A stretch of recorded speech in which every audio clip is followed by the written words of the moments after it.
কেৰাহীত তেল গৰম কৰি তাতে ডাঙৰ ডাঙৰকৈ কটা পিঁয়াজ দিলোঁ। ডাঙৰ চামুচেৰে দি দিলোঁ এচামুচ আদা নহৰু পেষ্ট।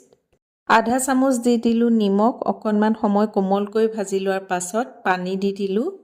লং ইলাচি ডালচেনিৰ গুড়ি আধা চামুচ দি দিলোঁ। বইল হোৱাৰ পাছত ঠাণ্ডা কৰি মিক্সিত মিহিকৈ পেষ্ট কৰি ল'লোঁ। এতিয়া কেৰাহীত অকণমান তেল গৰম কৰি তাতে পেষ্টখিনি দিলোঁ। জিৰা গুড়ি, ধনিয়া গুড়ি, জালুক গুড়ি দিলোঁ। গৰম মছলা দিলোঁ। অলপ সময় ভাজি লোৱাৰ পাছত কাজু আৰু মগজৰ পেষ্ট দিলোঁ। মিডিয়াম ফ্লেমত পানী শুকাই যোৱালৈকে ভাজি থাকিলোঁ। এতিয়া গেছটো অফ কৰি ল'লোঁ।